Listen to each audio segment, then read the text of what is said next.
There we go. And we're We in. have Daniel Lang. How are you, Dan? I'm great. And it's good to see you. It's good to see It's you. good to see you. How do we know each other?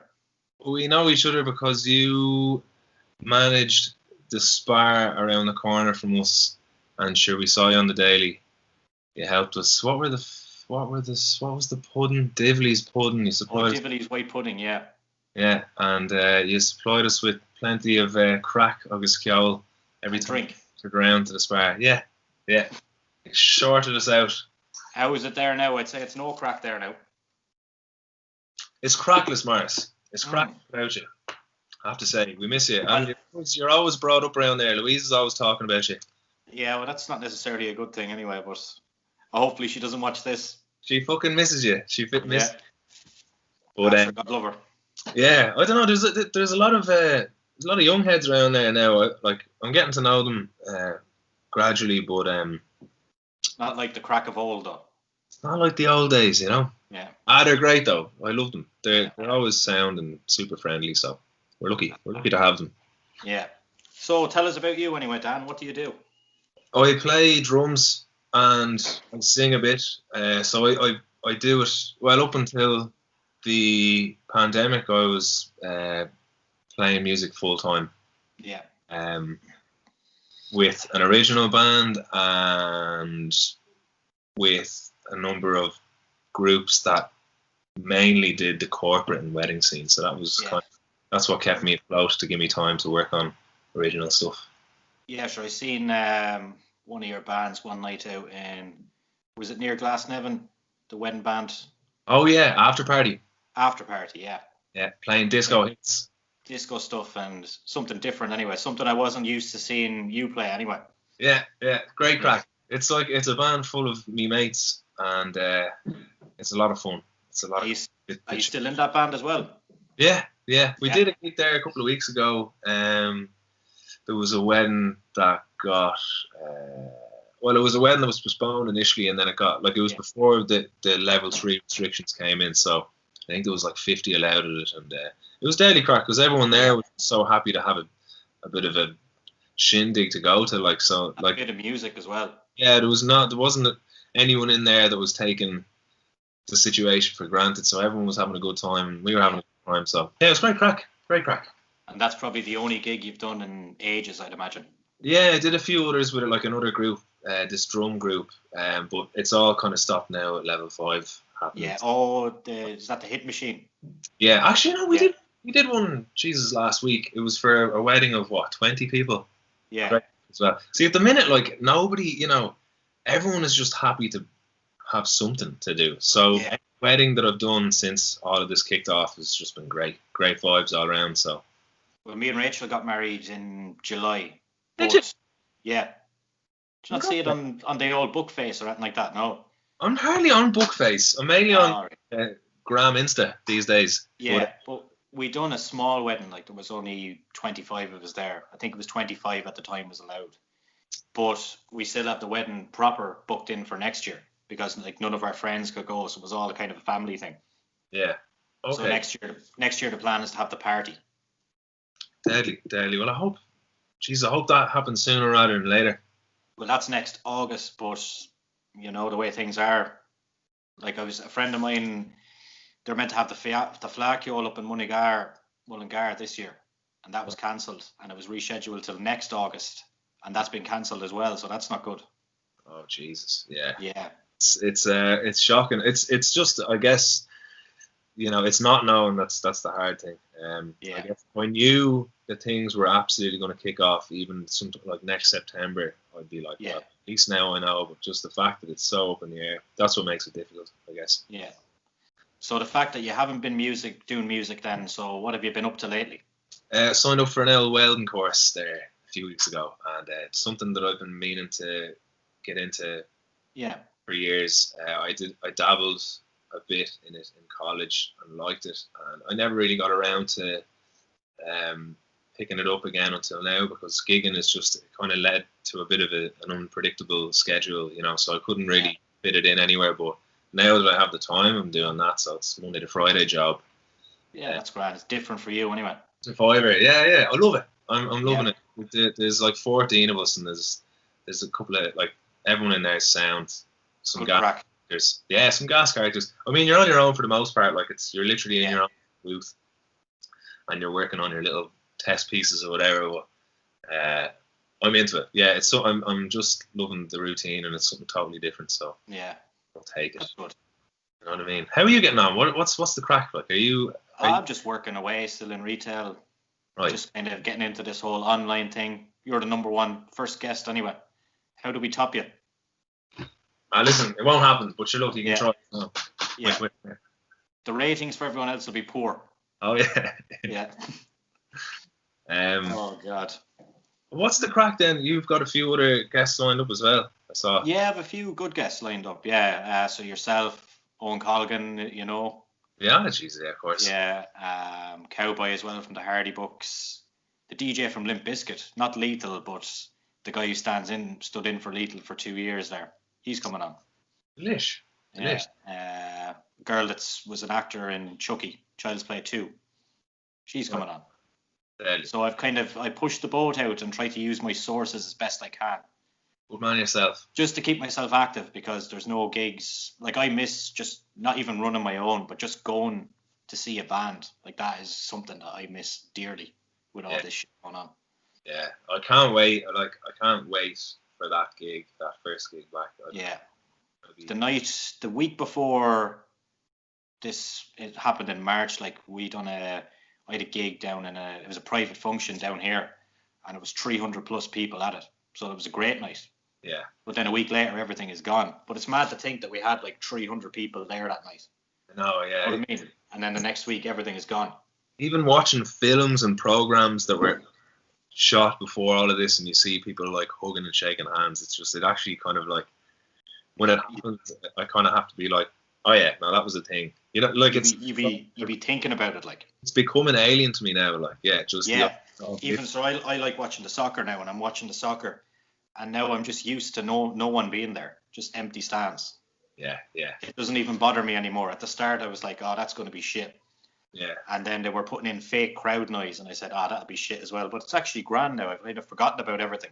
Right. I'm watching one, and it's kind of a similar situation. You know, like they have the big podium at the end, and they're there like fucking spraying champagne at each other, and there's just the crew. No one there. Jesus, I feel for them. But, tell us about Red Enemy, because I actually never seen you guys play, but I had heard about you guys.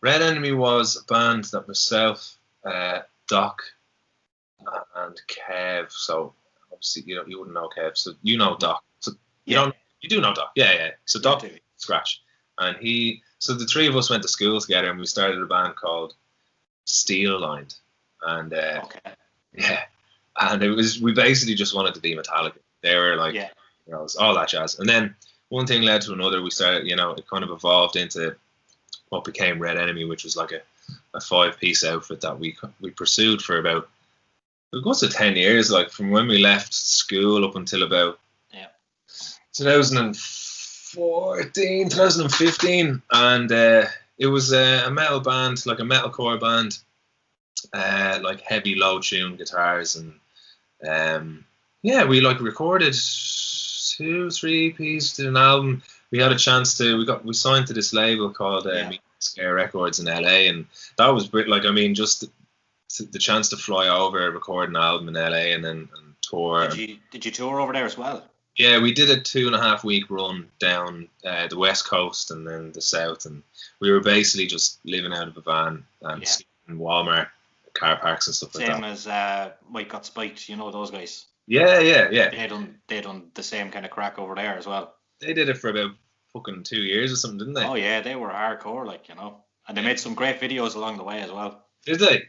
Yeah. Well, I just seen videos of them drinking and having to crack and smoking it up with people and all that kind of thing. It was great crack. It was an amazing experience. I think like I'd done one tour over there previous to this, but like this was the first time I'd gone over with a band that I'd started and so it was such a huge achievement for us, to get to go over and do that and experience it. we did that, like, and then we released that album. We did a number of tours, and then it kind of just fizzled out. I think at the point, like, we just got a bit. It just ran its course. To a point where I think at the time when we were in Red Enemy, we just wanted to be a band that toured all the time, and I think we neglected what was important about, you know, being a band, and that's like writing the music, and we were kind of very focused on trying to get the business end of things. Yeah. Right, so we could do the tour thing and do, like, kind of trying to make it a career thing. Yeah. So like when we did that, we kind of set ourselves very high expectations, and then when those expectations didn't mount anything, it just led to disappointment after disappointment, and it just kind of burnt us out. It's a very hard avenue to go down as well, isn't it? Yeah. Genre, like, we took ourselves too seriously, and it wasn't really, you know, I think we were so influenced by bands that we looked up to that we didn't really take the time to develop our own sound as much as we could have if we had to focus more on the music. But it was deadly, and it was such an amazing learning curve. I met so many people through it, and the experiences we had because that band existed were amazing, you know. So, but it ran its course, and then me and Jordo just accidentally started to scratch. I do see even on your streams and stuff, people do be asking for Red Enemy songs. Do they? Yeah. Any streams I've been watching, they'd ask for something, you know. Oh, I'd love to do a Red Enemy gig again. We've talked about it, like, I think like just for the bleeding crack, just to get in. You could do a double show. You could have Red Enemy supporting the scratch. Sure, you never know, you know. Yeah. Stranger things have happened. Yeah. I wouldn't rule it out. And how did it get from Red Enemy then to the scratch? Or I think at the time we were a bit burnt out with Red Enemy, and me and Jordo were living together at the time. Yeah. We always talked about how we wanted to sing, but we were about too scared to. So one of the days we just decided we were going to learn this song called Gold, and it's by a band called I thought it was going to be Spandau Ballet there. Oh, we learned that next. We learned that one next. We learned their back catalogue. That followed Gold. But Gold, was it the International? Fuck, I always forget the name of this band. But anyway, it doesn't matter. So the song itself had like harmonies going the whole way through. So we were like, you know what? We're terrified of singing, so how about we just sing a song where there's a harmony going all the way through? So we literally have to sing at the same time, so it'll be a little bit less terrifying. And so we did that anyway, and we overcame our fear of singing. And then the song itself was tuned in a peculiar way on guitar, and that led to Jordo one day. I just overheard Jordo jamming on the acoustic that was still in that tuning, and he had this weird riff. And I was like, what's that? And he was like, oh, I don't know, just arsing around. I was like, well, that sounds deadly. Hold on. And I just like, I got this cajon out of my room that I wasn't really using. I got a gift. I'd never used it. And we just started jamming. And that was the start of it. We were like, Jesus, this is class. And then we got Doc and Pete's on board. And that was it. Like, we all got excited by it. And decided it was something fresh for you. Yeah, we just decided, let's go busk this for the crack. And so we did that, and then it just kind of grew organically from there. You know, even that video up at Rory Gallagher really pushed it on, I think, didn't it? Yeah, we just wanted to have the crack with it. Like, it was even though it was born because it was born out of me and Jordan trying to sing a song. Like, we had no intention of singing at all. Like, it was all instrumental at the time, and which suited the busking lineup. It just made the setup simpler. And we busked on Grafton Street, and it was generating a lot of attention because it was like four metalhead looking lads and acoustic music, so it turned heads, you know. And then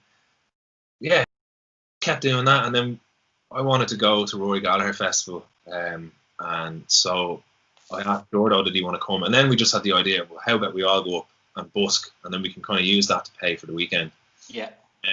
And that's what we did. And when we did that, we came back, and then we realised some chap called Pedro Loaded had videoed us busking outside a bus stop in Ballyshannon. It was just like gaining loads of traction online, and I think the last time I checked it had about 2 million views or something, and that's only one clip of it.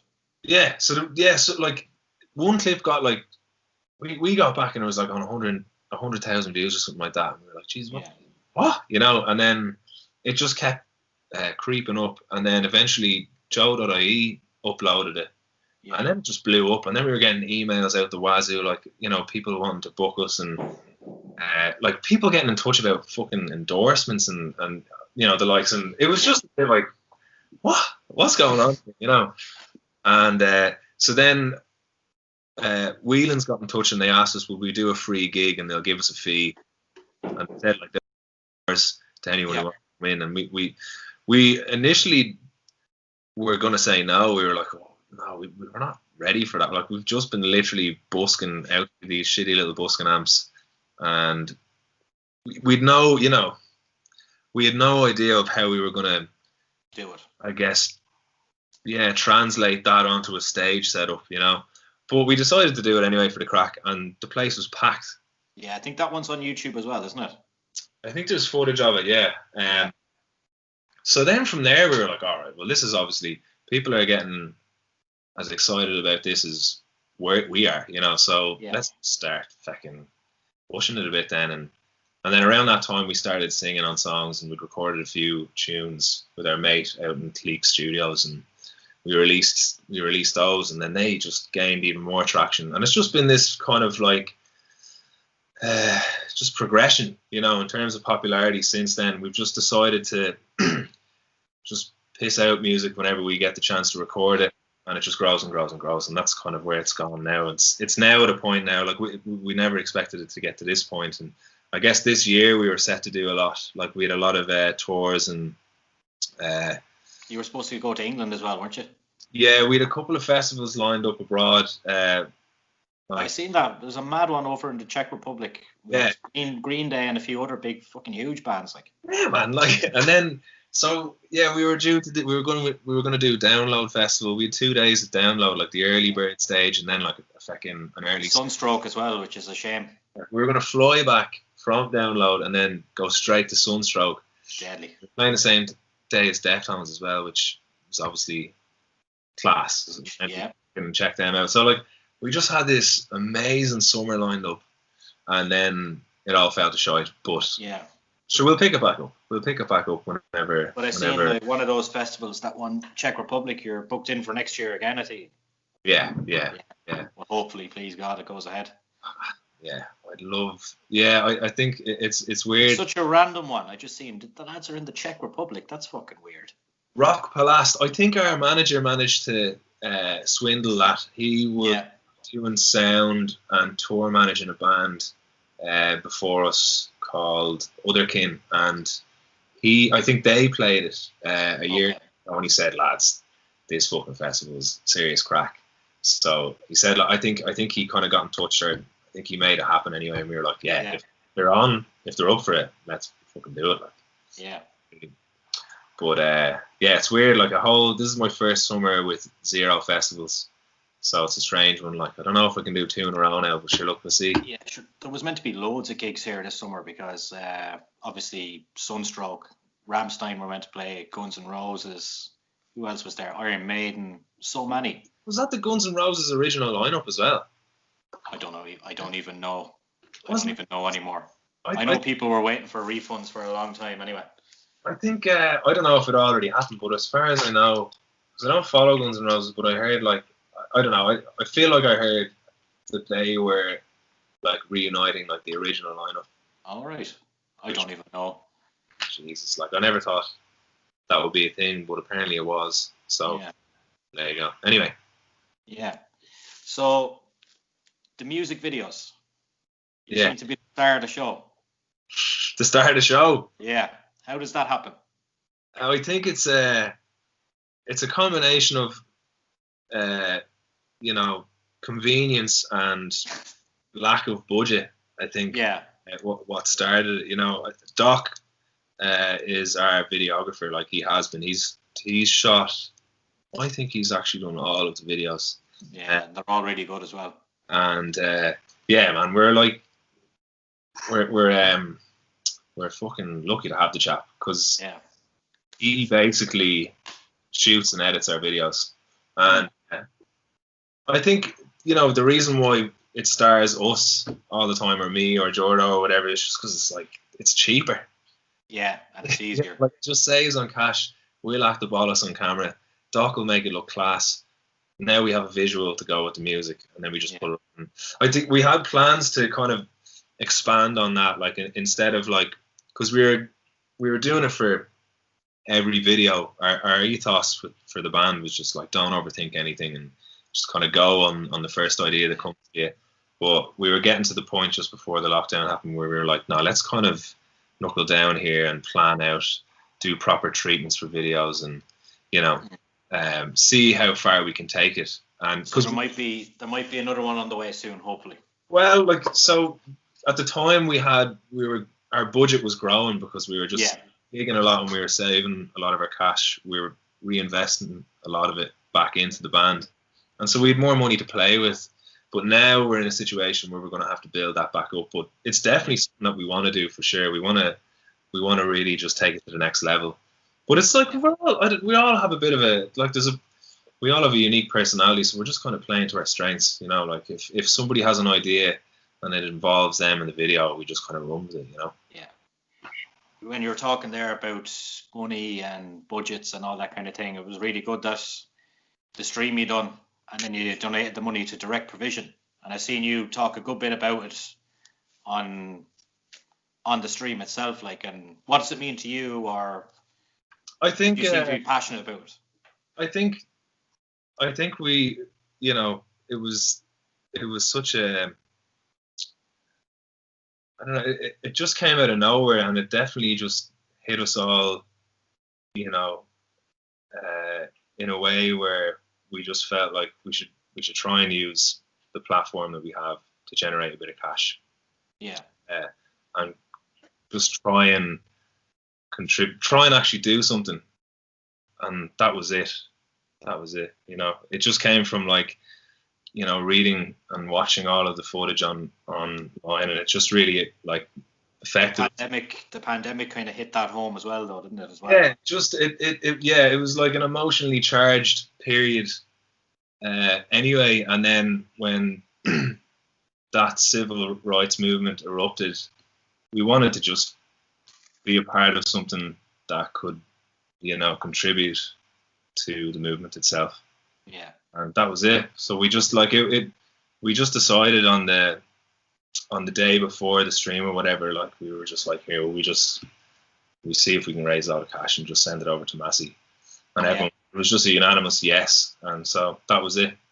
But that was a really good thing to do, considering, like, the lack of money coming in now to bands and musicians, and you just said, "Ah, fuck it, we'll give it to someone who needs it." They definitely need it more than us, Yeah. There's no doubt about that.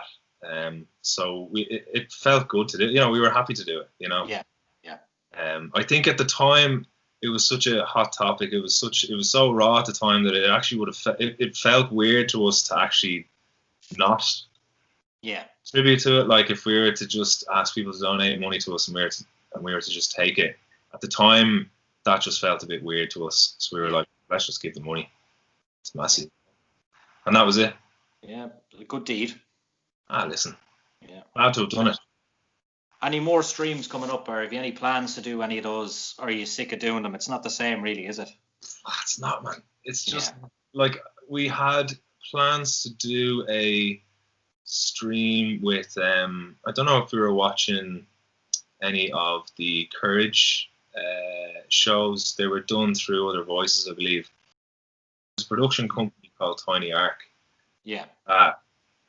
Shot them all, and we were like, geez, we'd love to work with them. So we decided to plan a stream with them. But then when we had a look at the budget, we just realized we didn't have as much money as we did at the start of the pandemic. But we were like, fuck. And it was one of those either all or nothing ideas. Like, we wanted to, like, Tiny Arc did out a treatment for us, and they gave us a budget of what they'd need to make it happen. They kind of took our idea that we presented to them and did out a plan for us, and they were like, this is how much it costs. And It turns out like we just we can't afford it right now. Our funds are just depleted with everything.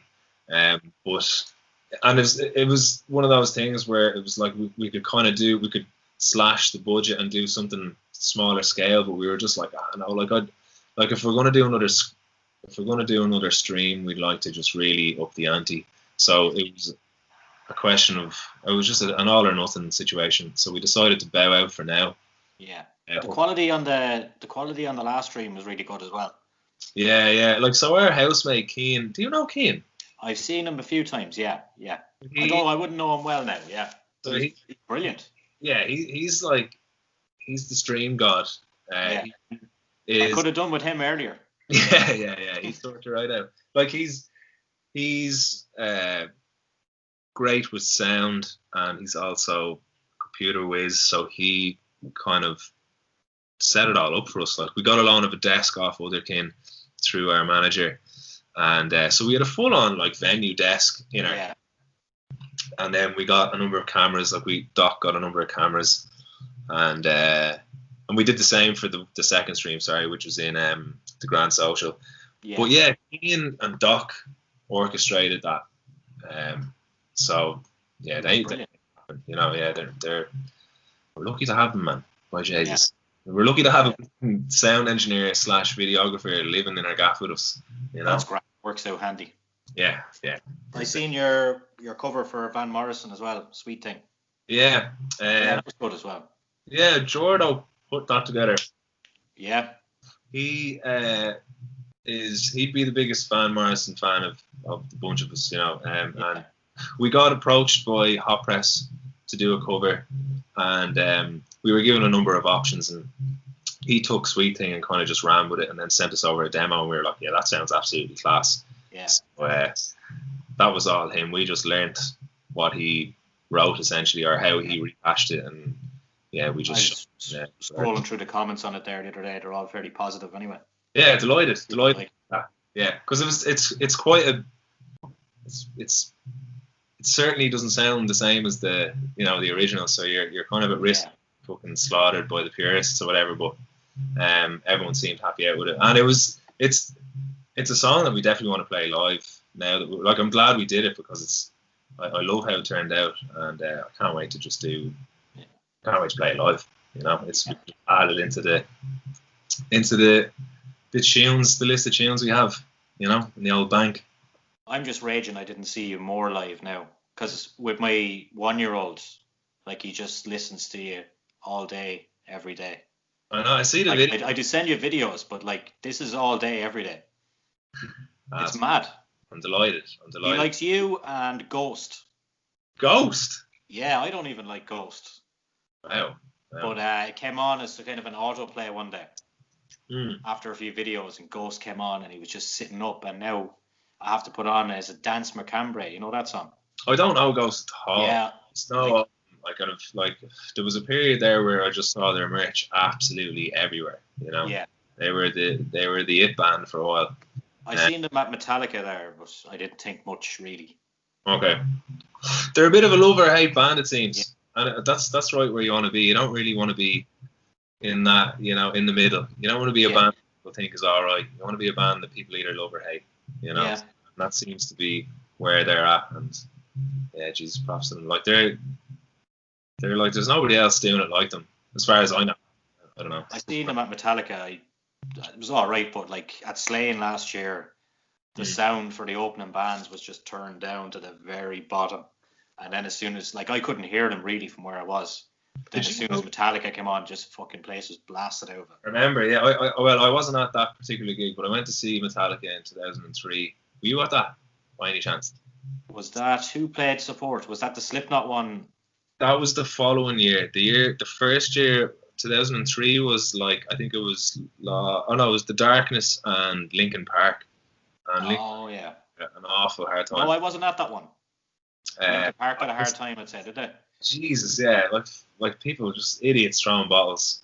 Yeah, it's the same happened when I was at Oxygen when Rage played, 2008. Balls of Rage.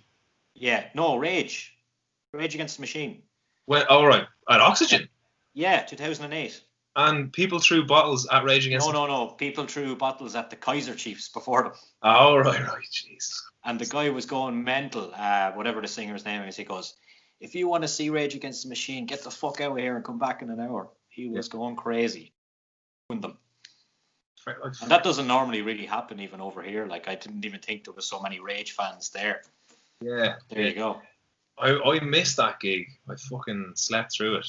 I was I went to see the Prodigy and Rage, and I slept through it. I can't believe it. I still haven't seen them. So still haven't seen Rage. They were meant to play at Electric Picnic, which I thought was odd. Yeah. Were you going to be playing at that as well? Yeah, we had 2 sets. We were due to play 2 sets this year. That was going to be good crack. Yeah. Oh Jesus, I'm gonna start crying now in a sec. Okay, we'll go off topic anyway.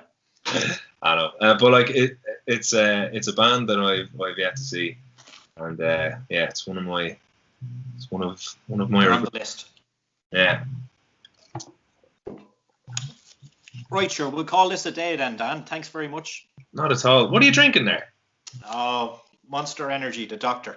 Ah, very nice, very nice. Bit of product placement there. But yeah. So listen, we'll catch up with you again soon. Yeah. Grand job. Good chatting to you, man. Yeah, I'll put all the scratched links and all that in this video. Okay. Oh, it's going to be a video, is it? Yeah. Okay. Right. Grand. Lucky you were wearing pants. Yeah. Go on.